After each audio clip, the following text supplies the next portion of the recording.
कैसे का जवाब अपने अधिकारियों के माध्यम से और सीधे भी विश्वविद्यालय को आप छोटे कुछ सॉइल के सैंपल भेज सकते हैं। कितना कीड़ा आता था, कितना कीड़ा कम हुआ, पैरासिटोइड कितना था, कितना बढ़ गया, शूट ग्रोथ पहले कितनी होती थी, अब कितनी हुई, कहां कहां ट्रैक्टर से हम पावर टिलर पे गए, पावर टिलर से हटते हटते हम साइकिल के हल पे चले गए। अब जब इस स्टेटमेंट को देंगे तो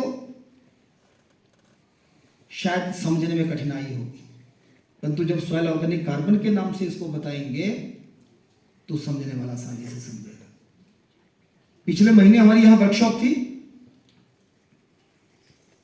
इस खेती का जो अलग सबसे पहले सबसे कठिन प्रदेश, इतना भी हमारा इश्यूज हैं जो हमारा साइंटिफिक वैज्ञानिक हम काम कर रहे हैं, शायद अभी कहीं ना कहीं किसान को उस योजना के बीच में रखने की कमी हम सबके सामने है।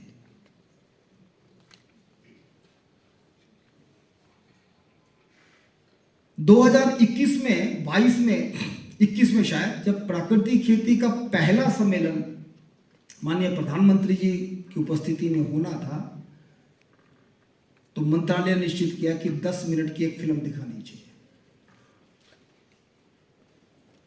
तो फिल्म कहां से थी बनी? उस फिल्म का 80% हिस्सा हिमाचल प्रदेश का था, जिसमें रणजीत सिंह भी थे और जिसमें शर्मा जी आपका भी था। और शर्मा जी 360 मीटर जो सी लेवल से हाइट है वहां से लेकर 3400-3500 मीटर चिचिम तक प्राकृतिक खेती के मॉडल खड़े कर दिए हैं, जहां यह स्थापित करने की क्षमता बीटीएम और एटीएम ने अपने अधिकारियों के साथ मिलकर, हमारे किसानों के साथ मिलकर यह तैयार की है। वहां सर्टिफिकेशन को भी हम इसको जो प्रदेश सरकार ने इंप्लीमेंट किया है, और मैं धन्यवाद करूंगा हिमाचल प्रदेश सरकार का कि पिछले साल जो गेहूं और मक्की प्राकृतिक खेती से उगाई जा रही है उसको 30 और 40 रुपए का रेट दिया, और इस साल उसको भी बढ़ा दिया गया। अब हमारा दायित्व बनता है कि हम मक्की और गेहूं के से हटके और सब्जियों में भी जाएं, हम सीड पर जाएं। अब सरकार की आवश्यकता है कि जो गेहूं और मक्की प्राकृतिक खेती से उगाते हैं उनको सीड कहां से मिले। तो मैं निवेदन करूंगा अपने साथियों से, बीटीएम और एटीएम से, अपने प्रदेश की एसपीआईयू की टीम से, कि कुछ किसान सर्टिफिकेशन पे लगे, कुछ सर्टिफाइड सीड पर लगे, और जब सर्टिफाइड सीड हम देंगे तो उसका निश्चित रूप से मूल्य वही होगा जो किसी कैश क्रॉप का मिलता है, परंतु हमें उस चेन में आना पड़ेगा। और मुझे विश्वास है कि जो किसान हमारे बीच बैठे हैं, क्योंकि वो स्थितियां भी आती थी जब प्रश्न हम किसान करता था कि सर इसे आगे कैसे करें, और हमें भी पता नहीं होता था। तो कभी ठाकुरदास जी को हम फोन करते थे, कभी बालकराम जी को फोन करते थे, और उस प्रॉब्लम का सॉल्यूशन भी इन्हीं किसानों से आता था। फिर प्रदेश में एक और प्रक्रिया चलाई थी कि हर 2 महीने बाद हम एक जिला में बैठते थे। जिला में पहले फ्रंट में अधिकारी बैठेंगे प्रदेश से गए हुए, फिर इस पहली पद्धति से हमको काम करना है,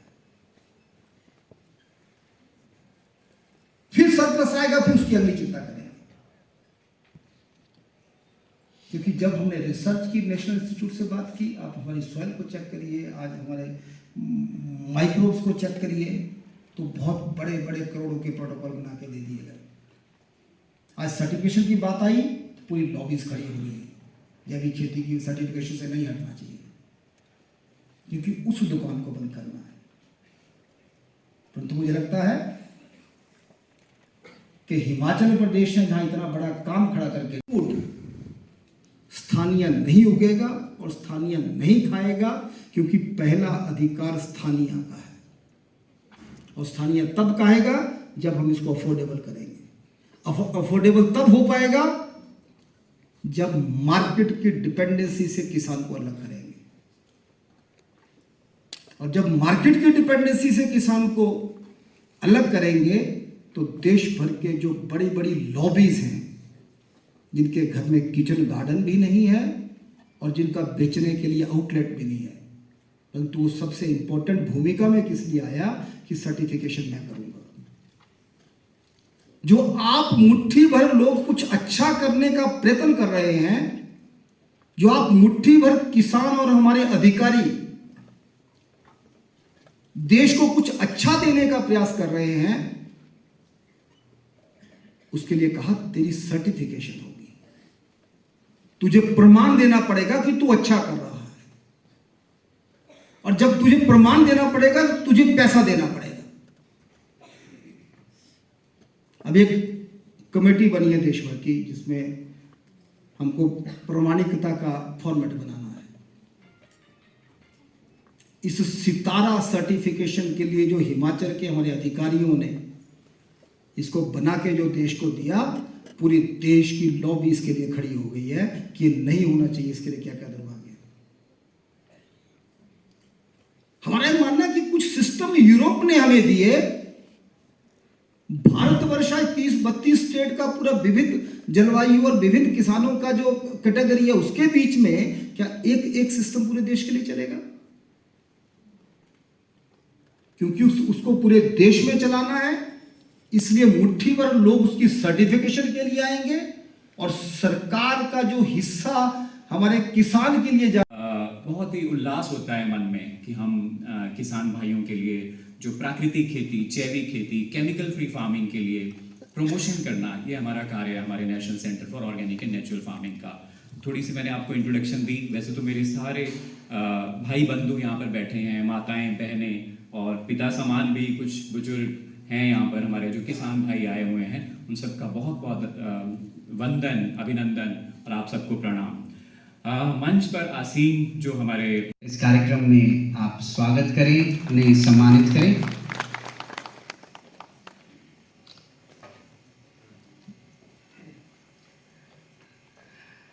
सर, ये ऑर्गेनाइजर्स की तरफ से एक स्मृति चिन्ह आज के इस अवसर पर बहुत बहुत धन्यवाद।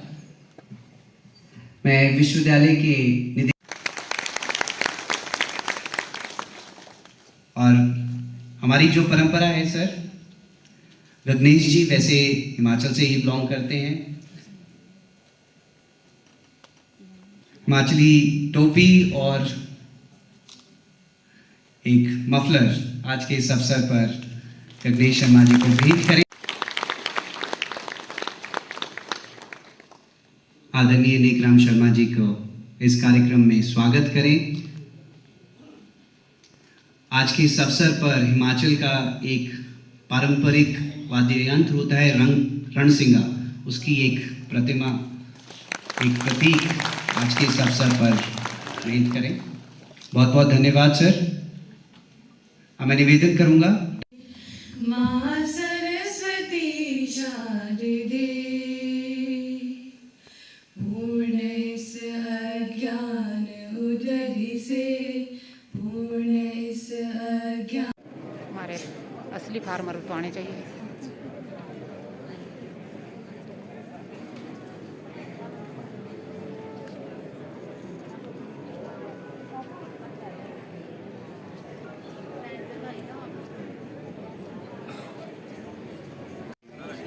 बाहर सारे किसान बनाए हुए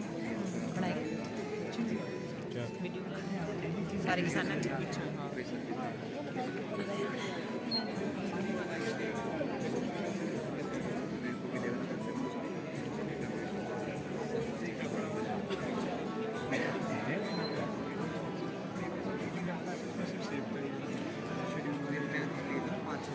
कहाँ भेज दिया आपने पर सरकार जी।